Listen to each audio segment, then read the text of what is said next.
Hello friends, welcome to God Focus this morning. The title of today's episode, Unapologetic Worship.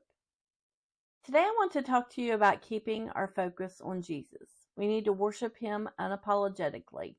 There's a story in the Gospel of Luke of a woman that was determined to worship Jesus. This woman brought an alabaster box of expensive oils and anointed His feet.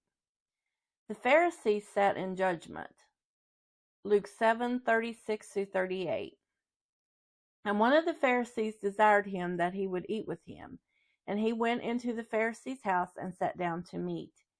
And behold, a woman in the city, which was a sinner, when she knew that Jesus sat at meat in the Pharisee's house, brought an alabaster box of ointment, and stood at his feet behind him weeping, and began to wash his feet with tears, and did wipe them with the hairs of her head, and kissed his feet, and anointed them with the ointment. The Pharisee was uncomfortable with her open worship of Jesus because he didn't believe that Jesus deserved worship, and he didn't see him as anything more than maybe possibly a prophet or a teacher. The Pharisee questioned if he was even a prophet. He thought that it was wrong of him to allow her to continue. Luke 7:39. Now when the Pharisee which had bidden him saw it, he spake within himself, saying, This man, if he were a prophet, would have known who and what manner of woman this is that toucheth him, for she is a sinner. He questioned in his mind Jesus' status by saying if he were a prophet, like he wasn't even worthy to be a prophet. Then he judged the woman, saying she is a sinner, like there was no hope for her. Luke 7:40-43. And Jesus answering said unto him, Simon, I have somewhat to say unto thee. And he saith, Master, say on. There is a certain creditor which had two debtors. One owed him 500 pence, the other 50.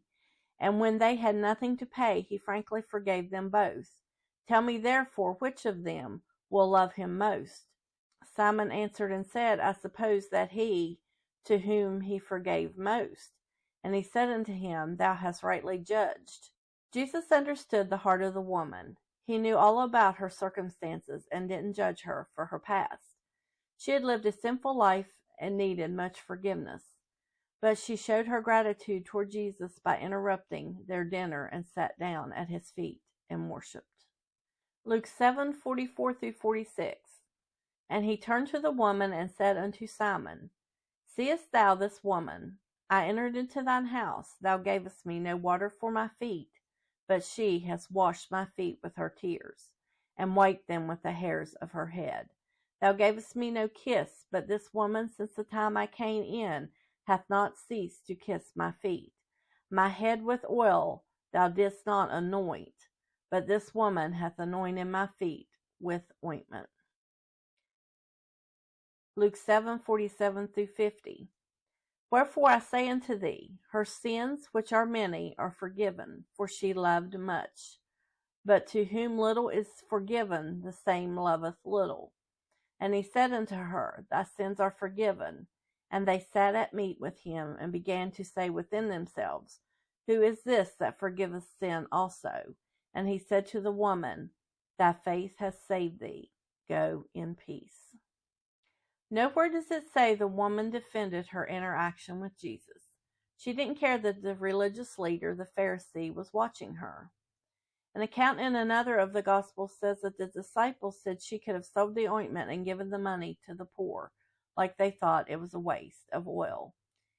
Anything we give to Jesus is never wasted. Our time, our praise, our tears, the substance of our finances. We could learn a lesson from this woman and continue to pour out our hearts in praise as this woman poured out the oil. She didn't see anyone but Jesus. She was focused completely on him. She didn't apologize that they were judging her for her behavior. One of the biggest lessons we can take away is that true worship from the heart and a life lived fully sold out to Jesus will draw criticism from those who are not comfortable with that level of openness to the Lord. I don't care how perfectly you walk as a Christian, there will be those with a judgmental spirit that will criticize, sometimes out of jealousy because they really want to be free enough to worship openly, showing their heart. but they are afraid of being judged by others. We need to keep our focus on our worship of Jesus and let them say whatever they want. Their opinion doesn't matter. Only the opinion of the one who died for us matters. Unapologetic worship allows us to connect with the heart of God. So get out of that comfort zone, ignore people, and love openly our Lord Jesus Christ. Thanks for watching. Until next time, be bold, be brave, and keep your God focus. Like, share, and subscribe for more encouragement. Have a wonderful day.